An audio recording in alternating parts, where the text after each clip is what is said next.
Avez-vous déjà vécu un moment qui vous a semblé durer des heures alors qu'à l'horloge ce n'était que quelques minutes?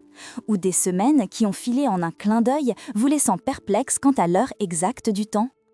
Et si je vous disais que ces distorsions ne sont pas des illusions, mais la preuve d'un phénomène extraordinaire dans le fonctionnement réel de votre cerveau? Le temps n'est pas la constante fixe que l'on vous a enseignée à l'école. Ou plutôt, le temps physique est peut-être constant, mais le temps que vous vivez est incroyablement malléable, modelable et entièrement dépendant de l'état de votre cerveau à ce moment précis. Pensez à la dernière fois où vous étiez complètement absorbé par quelque chose que vous aimiez. Les heures passaient comme des minutes. Maintenant, pensez à cette réunion ennuyeuse qui semblait interminable. 30 minutes qui vous ont semblé une éternité. Même horloge, même rythme, mais des expériences complètement différentes. Cela se produit parce que votre cerveau ne possède pas d'horloge interne précise.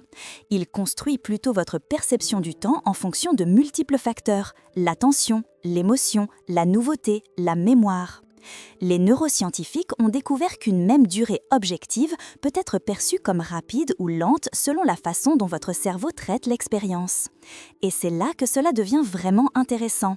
Lorsque vous comprenez comment votre cerveau construit l'expérience du temps, vous pouvez influencer cette construction, non pas de manière mystique ou magique, mais grâce à des mécanismes neurobiologiques réels et éprouvés.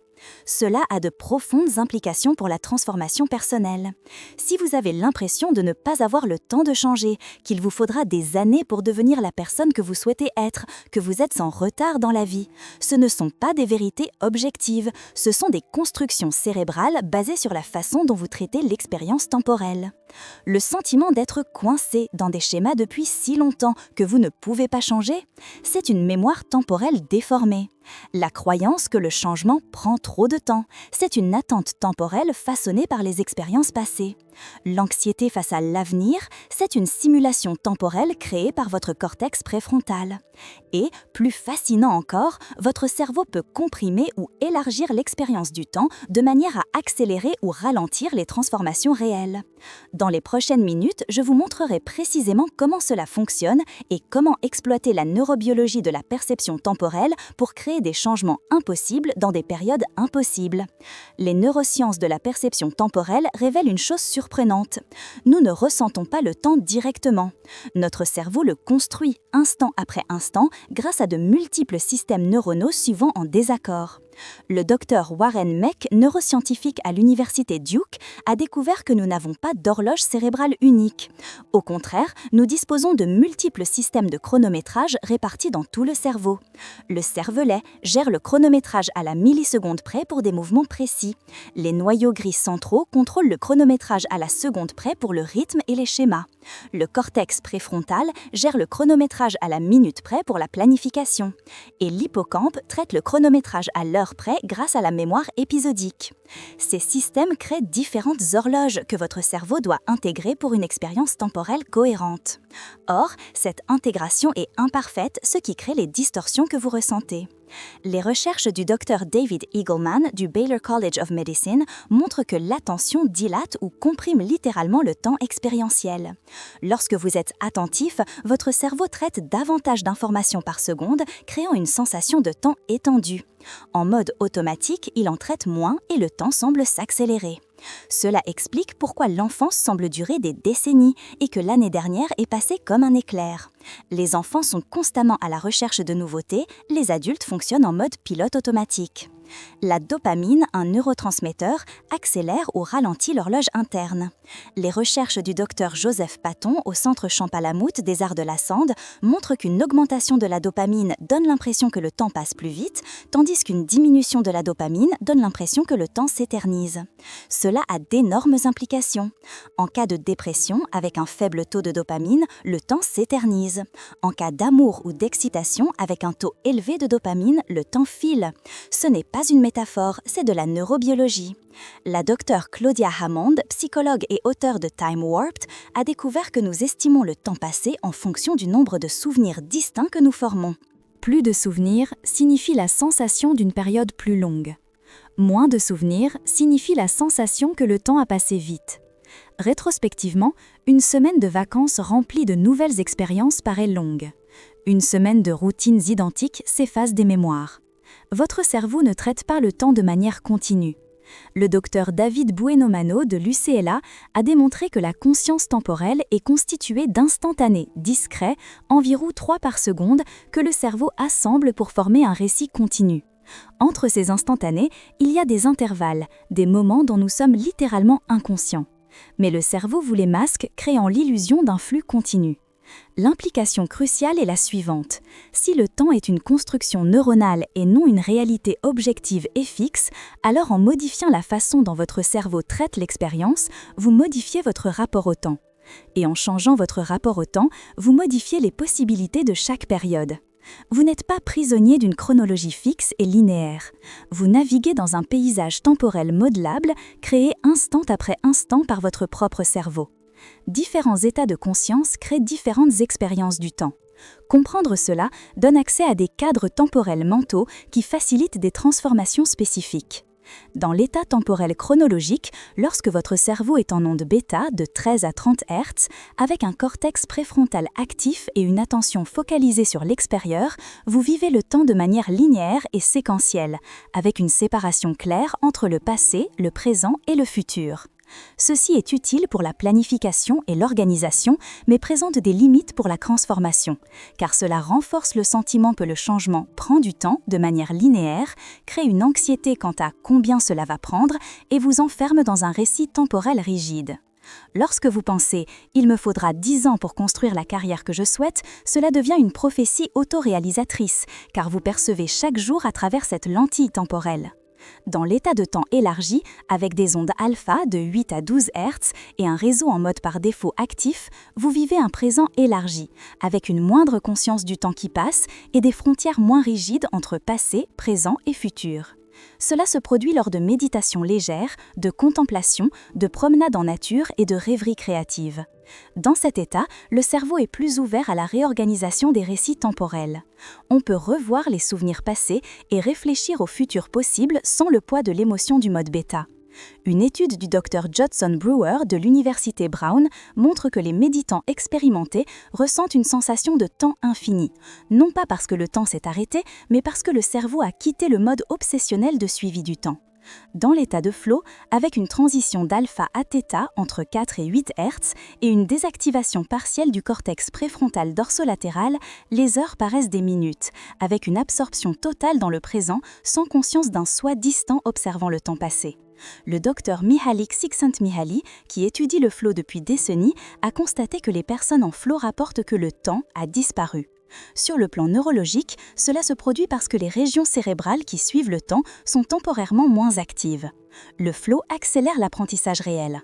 Des études montrent qu'une heure de flow équivaut à plusieurs heures de pratique normale en termes de formation de la mémoire et de consolidation des compétences. Dans les états d'insight, avec des impulsions soudaines d'ondes gamma de 30 à 100 Hz et l'activation synchronisée de plusieurs régions cérébrales, on ressent une compréhension instantanée qui équivaut à des années de compréhension, avec la sensation que tout a changé en quelques secondes. Des recherches menées par le Dr John Coenios de l'Université Drexel, utilisant l'EEG, ont montré que les moments d'insight impliquent une réorganisation neuronale rapide.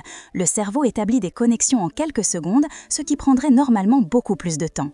Ces moments peuvent engendrer des changements d'identité qui prendraient normalement des années. Non pas parce que le temps a été transcendé, mais parce que le cerveau a comprimé le processus de réorganisation neuronale. La leçon est claire, nous avons accès à de multiples horloges internes. Un changement qui semble impossible en 6 mois, chronologiquement, peut devenir réalisable lorsque nous accédons à des états où les processus cérébraux sont vécus différemment. Certaines distorsions temporelles vous enferment dans d'anciens schémas. Le premier obstacle est ce que j'appelle le chronoactivisme, vivre uniquement dans le temps chronologique. C'est l'obsession du temps linéaire, la mesure constante du temps nécessaire, l'anxiété liée aux échéances du changement. C'est un problème car une hyperactivité du cortex préfrontal crée un stress qui inhibe littéralement la neuroplasticité. Le docteur Robert Sapolsky de Stanford a montré que le cortisol, l'hormone du stress, réduit la formation de nouveaux neurones dans l'hippocampe.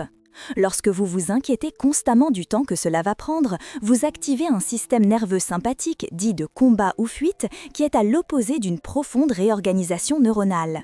Vous le reconnaissez peut-être en vous demandant fréquemment quand est-ce que j'y arriverai, en comparant vos progrès à ceux des autres et en ressentant une urgence anxieuse au lieu d'une motivation énergique.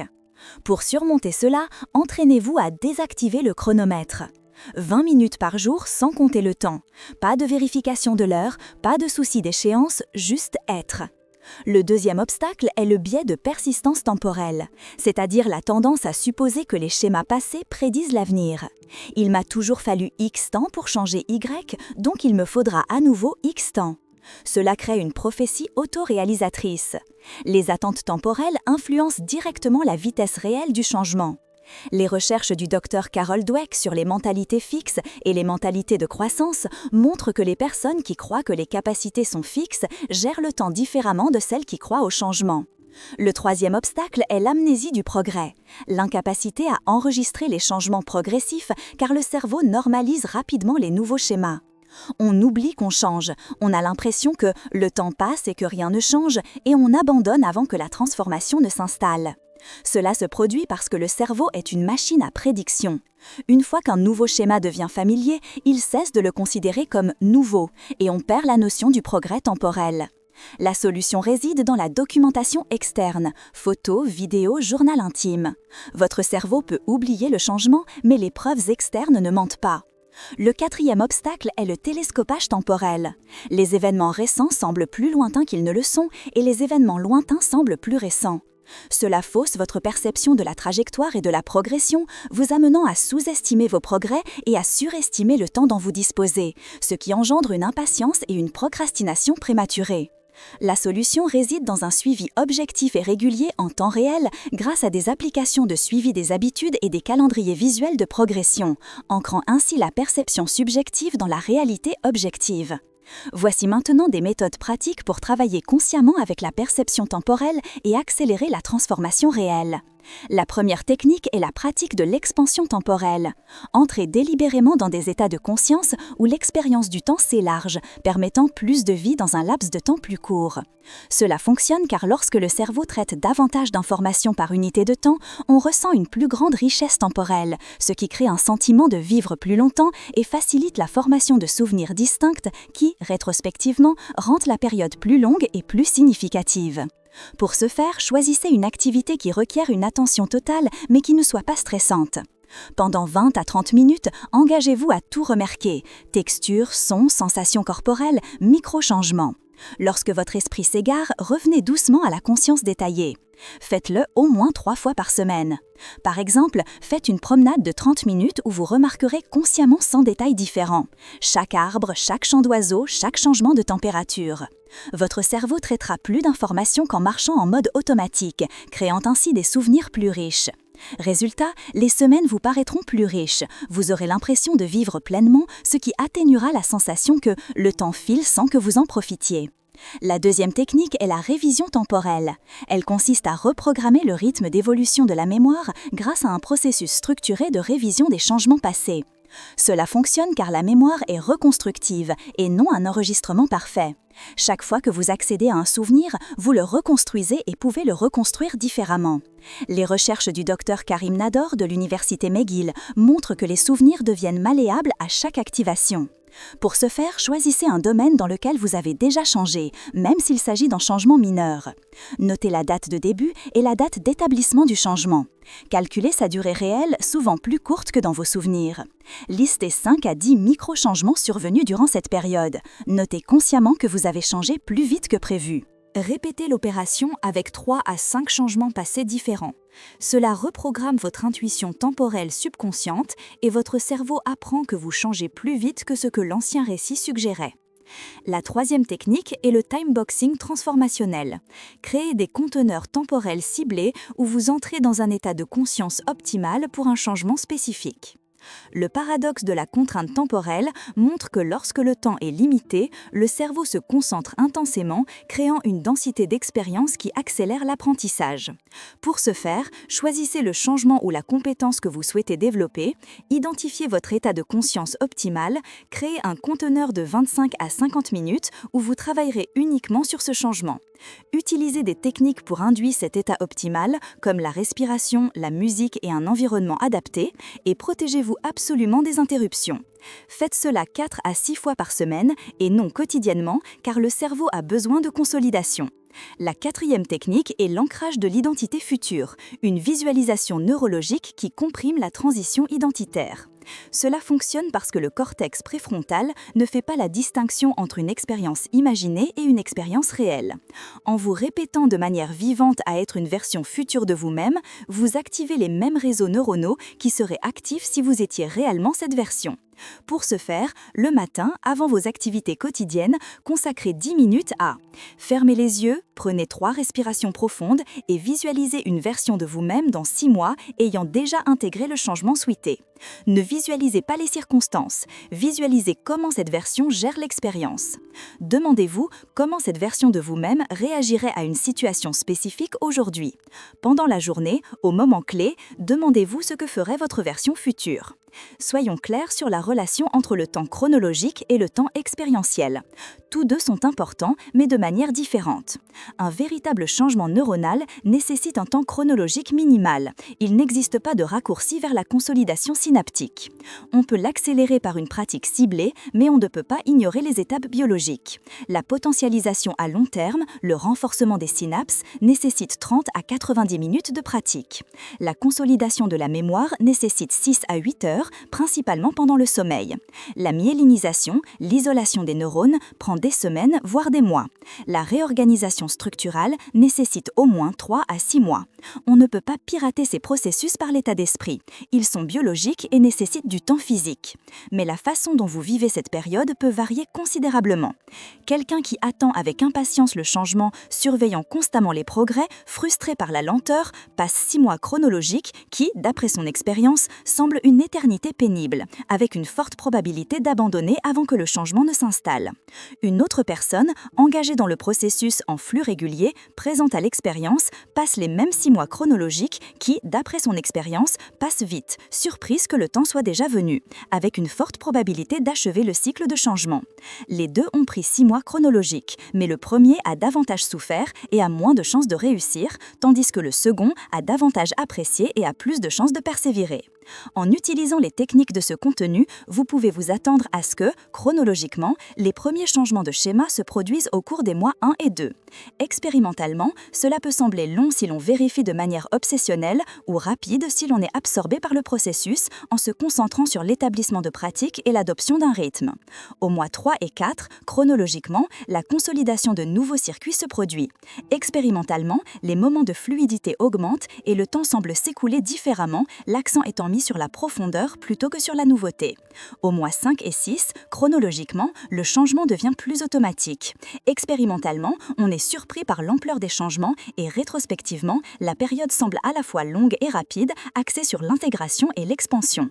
Il est réaliste d'espérer que les techniques de perception du temps rendent le processus plus agréable, que les états de flow accélèrent l'apprentissage dans les limites biologiques, que le changement peut sembler plus rapide car on n'y souffre pas et que 6 mois d'engagement valent mieux que 2 ans de réticence. Cependant, les techniques ne dispensent pas du temps chronologique, qu'il est impossible d'imaginer un chemin qui contournerait la pratique réelle, qu'un changement profond prend des mois, et non des jours, et que la perception du temps ne remplace pas une action constante.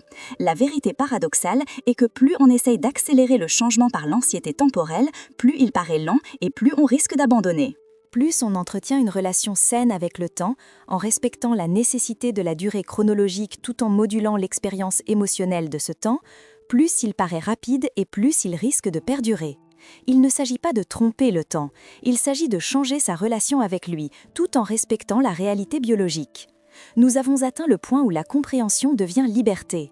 Vous savez désormais que le temps n'est pas un tyran immuable, mais une expérience construite par votre cerveau et que vous avez plus de contrôle sur cette construction que vous ne l'imaginiez.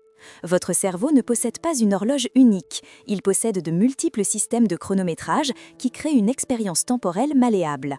Différents états de conscience produisent des expériences du temps radicalement différentes. Vous pouvez travailler consciemment avec la perception temporelle pour rendre la transformation plus durable et, dans les limites biologiques, plus efficace. Votre action pour les prochaines 24 heures est simple. Choisissez une activité de 20 à 30 minutes et pratiquez-la en pleine présence. Pas de multitâche, pas de téléphone portable, juste une attention totale.